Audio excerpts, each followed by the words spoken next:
Ang batang babae ay tila isang maamong manugang mula sa isang marangal na pamilya. Ngunit sa gabi, siya ay naging isang nightclub girl. Sa araw na ito, ang batang babae ay karaniwang nagmamasid sa kanyang mga target. Mabilis niyang napansin ang isang malamig na Buddhist na may hawak na rosaryo. Ang lalaki ay unang tumanggi ng malamig. Ngunit nang makita ang kwintas sa leeg ng batang babae, agad siyang nagbago ng isip. Natakot pa siyang magbago ng isip ang batang babae. Wala nang usapan. Hinagis niya ang batang babae at tumakbo patungo sa silid sa tuktok ng gusali. Sa sandaling iyon, hindi alam ng batang babae na ang lalaki sa kanyang harapan ay hindi lamang tiyuhin ng kanyang fiancé. Kung hindi, siya rin ang kasintahan, kalaro noong bata pa na palaging nasa likod niya. Kinabukasan ng umaga, tinawagan siya ng kanyang magiging biyenan. Tita Kiyu, magandang balita. Ang tiyuhin ni Jamo ay uuwi mamayang gabi. Bilang fiancé ni Jamo, kailangan mong umuwi sa lumang bahay para kumain. Oo, okay. Ang taong ito ay matagal nang nag-aaral ng Budismo. Ang nakakabatang tiyuhin na si Cheng Jamo ay bumalik mula sa kanyang mga paglalakbay. Laro ng mga matatanda. Isang gabi ng kasiyahan. Nakalimutan sa dagat ng mga tao. Ayos lang pagkatapos. Dumating ang babae sa bahay ng kanyang fiancé. Ngunit natagpuan niya ang isang bra na 36C na hindi sa kanya. At hindi ito ang parehong amo ng huling 34 na bra. Mukhang may bagong paibig na ang aking fiancé na si Cheng Jamo. Oo, 4 na taon na tayong naka-engage. 52 na mga kasintahan. Malapit na akong makabuo ng isang deck ng baraha. Pero hindi ko alam kung sino ang ika-53 na payaso. Sa sandaling iyon, dumating ang payaso sa kanyang harapan. Sino ka? Si Jiang Ho, fiancé ni Cheng Jamo.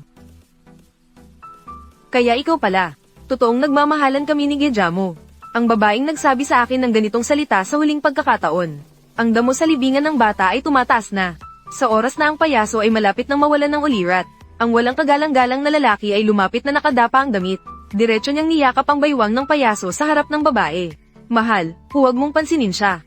Siya ay isang palamuti lamang. Kung hindi lang dahil sa gusto niyang pasayahin ng aking lolo. Nakatingin sa aking fiancé na may ibang babae. Ang babae ay hindi lamang nagalit. Sa halip, siya ay kalmadong nagpasabi sa kanya na bumalik sa lumang bahay para kumain ng tanghali.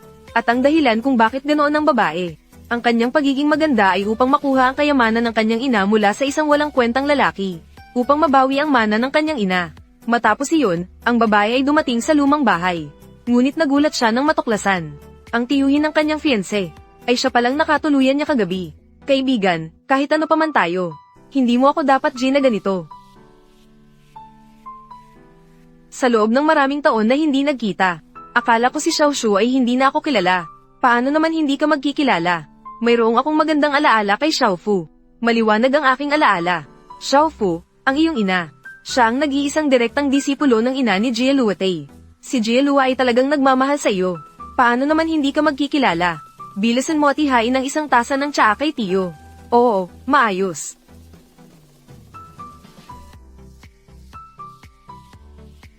Tiyo, si Zin. Salamat, Tiyo. 4 na taon na akong nagkunwari sa entablado at sa labas. Anong eksena ang hindi ko pinamunahan? Hindi ko naniniwala na maglakas loob siyang ilabas ang nangyari sa harap ng aking lolo. Ikwento ang nangyari kagabi. Mabilis na dumating ang oras ng tanghalian.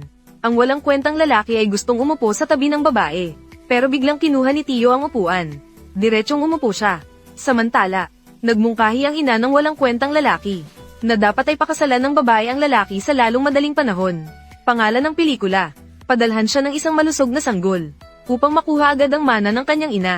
Walang pagdadalawang isip na tumugon ng babae. Pangalan ng pelikula. Ngunit hindi natuwa si Tiyo. Pangalan ng pelikula. Ang mga alipin ng Cheng ay talagang may malaking lakas ng loob. Sa oras na iyon, nahulog ang chopsticks ng ina ng walang kwentang lalaki sa sahig. Agad na nagpanik ang babae nang makita ito. Ginamit ang lahat ng lakas. Doon lang niya na naalis ang kamay ni Tiyo. Talaga bang naniniwala ka? Gusto ko. Gusto kong umuwi muna at itanong ang opinyon ng ama ko. Oo, tama si Xiaofu. Xiaofu. Dapat kang umuwi at itanong ang opinyon ng iyong ama. Narinig ang sagot na gusto niya. Dito lang nakaramdam si Xiaoshu ng kasiyahan at nagpakawala. Pero ang hindi niya inasahan ay ang batang babae na sumagot. Nilapatan niya si Xiaoshu ng takong ng sapatos. Habang naglalaro ng kalaswan. Habang naghahanap ng gulo. Habang nagpapanggap na malamig at banal. Talagang mataas ang karunungan ng lalaking iyon kumpara sa akin. Uminom ako ng alak ngayon. Hindi ako makakapagmaneho. Siguro ay papayag si Xiaofo na ihatid ako pa uwi. Ang gulo ng isang one-night stand. Kailangan talagang magkaroon ng wakas. Ayos lang, nakababata kong tiyuhin. Ihahatid kita.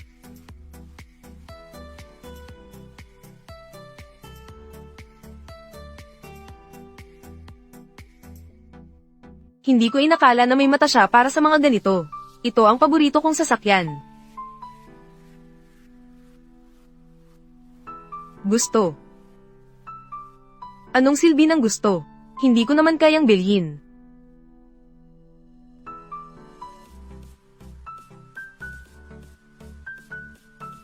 Hindi na ako nagpapanggap na maamo. Pareho tayong lahat. Maliwanag na siya'y isang demonyo. Anong pinapanggap mong malamig at banal? Hindi ako. Ikakasal sa taong ayaw na matulog mag-isa. Sa kabuuan, hindi ko natutulog kasama ang sariling pamangkin na babae. Kahapon ng gabi, ikaw ang nagunjok sa akin. Cheng Jielua, ano ba talaga ang gusto mong mangyari? Gusto ko ring itanong yan sa'yo. Tungkol sa nangyari kahapon ng gabi, isipin na lang natin na hindi ito nangyari. Isara mo ang bibig mo. Sa hinaharap, tatawagin kitang maliit na tiyuhin. Paano kung pilitin ko ang hindi nararapat? Hindi ko akalain na ang banayad na binata noon. Ang puting liwanag sa aking puso ay hindi nahahawahan ng dumi. Ay nagbago na rin. Lahat tayo ay mga nasa wastong gulang. Huwag mong kalimutan. Ako ang asawa ng iyong pamangkin. Ngayon, hindi pa ito. Malapit na. Cheng Jielua, kung magkakaroon ka ng lakas ng loob na sirain ang aking mga bagay, huwag mong sisihin ako kung hindi ako magiging magalang sa iyo. Nagpakaabala ako sa pagarte sa loob ng 4 na taon. Isang hakbang na lang at magtatagumpay na ako. Jiang Mei, kung kailangan mo ng kahit ano, maaari mo akong kausapin. Tutulungan kita ng walang bayad. Hindi mo kailangang ipalit ang isang kasal. Mas mabuti pang isara mong mabuti ang bibig mo. Kung hindi, sasabihin ko sa lolo. Ikaw ang nagpilit sa akin. Alam mo sa iyong puso kung ano ang magiging bunga nito. Saan ka pupunta, sabihin mo na agad. Kung may kailangan ka, itong sasakyan ay gamitin mo na muna. Wala akong pupuntahan. Bukas ay ibabalik ko ang sasakyan sa lumang bahay. Hindi na. Itong sasakyan ay para regalo sa pagtatapos mo. Ang pangako ko sa iyo ay nananatiling totoo. Kailan ka nagkaisip ng mabuti? Kailan mo ako kakausapin?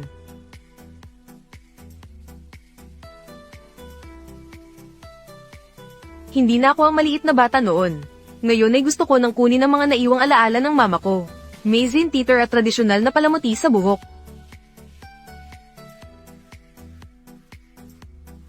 Ginoo at ginang. Bumalik na ang malaking dalaga.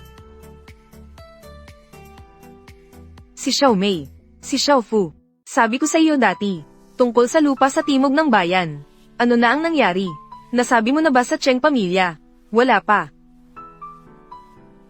Pero sinabi sa akin ni Tita Kiyo ngayon. Gusto na ako at ni Jiamu. Magkaroon agad ng kasal. Hayaan mong tanungin ko kayo. Ay magandang balita. Nag-engage na kayo ng maraming taon. Panahon na para mag-asawa. Oo nga. Makakapag-asawa ka sa Cheng pamilya. Oo, masaya pa nga kami ng tatay mo. Paano magkakaroon ng opinyon? Pero sinabi ni Tita Kiyo. Gusto ang teeter ng Mezin na iniwan ng aking ina. Bilang aking dote. Ano? Para siyang leona na malaki ang hinihingi. Mezin Theater. Mahalaga ito ng higit sa 100 milyon. Sige, pupuntahan ko siya at kakausapin. Sabihin mong hindi kayo gayon. Sandali lang.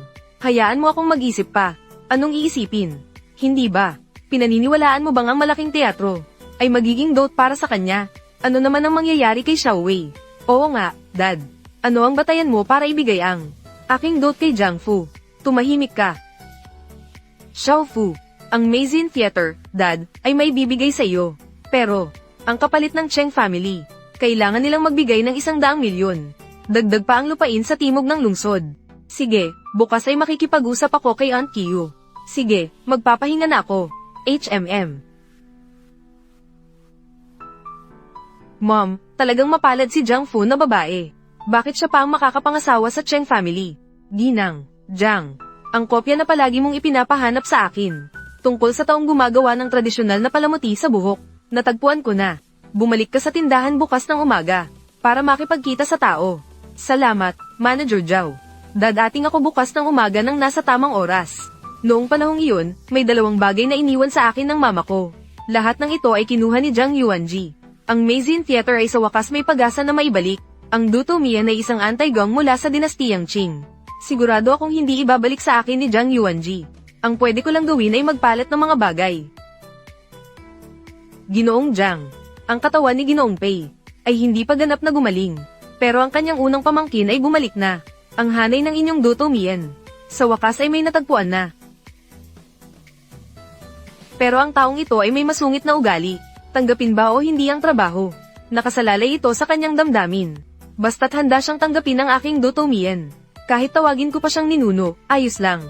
Halika, pakiusap. Pasensya na. Salamat sa pagantabay. Cheng. Magulong Cheng. Munting tiyo. Kayo ba ay magkakakilala? Hindi lang kami magkakilala. Tama ba, munting kaibigan? Ganun nga. Noong ako'y ipinanganak, ang taong ito ay naghihintay sa labas ng silid ng panganganak. Kung ganito ang kwentahin. Ako pa ang kauna-unahang lalaki na pumapanday sa'yo. Iyon bang munting tiyo? Pinalitan pa ko ng diaper. Ah. Wala namang ganun. Ikaw. Ginoong Zhang. Hindi ba't may kailangan ka kay Ginoong Cheng? Mahusay na pakisamahan siya.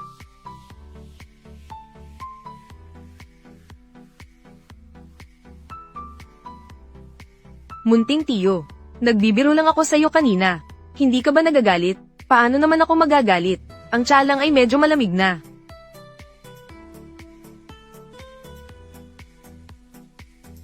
Munting tiyo, mangyaring uminom ng tsaa.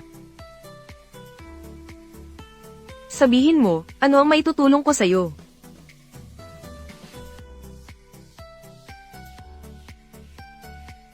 Gusto kong gawin ang set na ito ng palamuti sa buhok. Kailangan talagang magmukhang totoo. Eksakto ang pagkakapareho. Naalala ko na ito ay ipinasa ng aking ina sa iyong ina.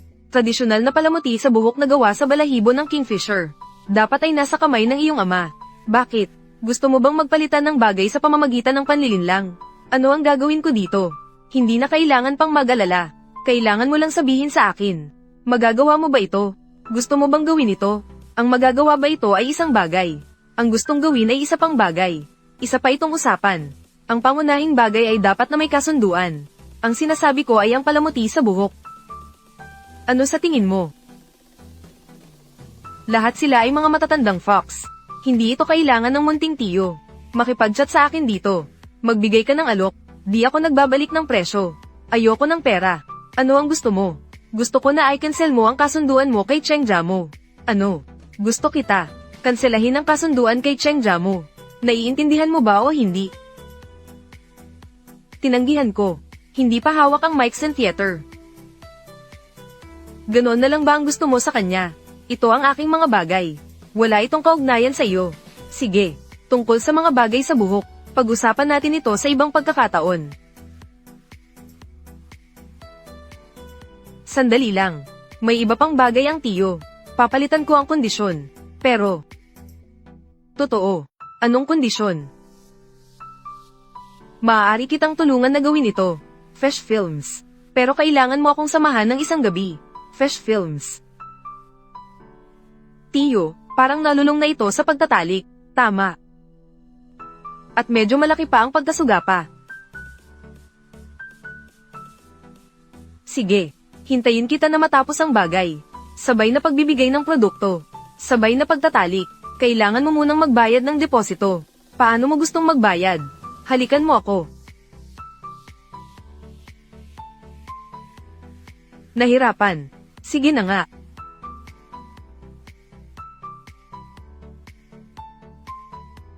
Nabayaran na. Ito na.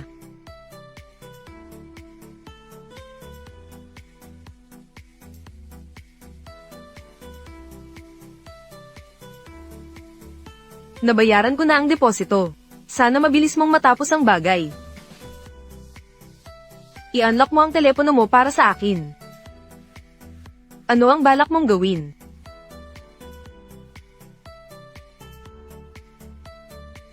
Ito ang aking WeChat at telepono. Para madali tayong makipag-ugnayan. Cheng Jamo. Bakit ka masyadong kinakabahan? Takot ka ba sa iyong fiancé? Pinagdududahan ko na may ugnayan ka at ang kanyang tiyuhin.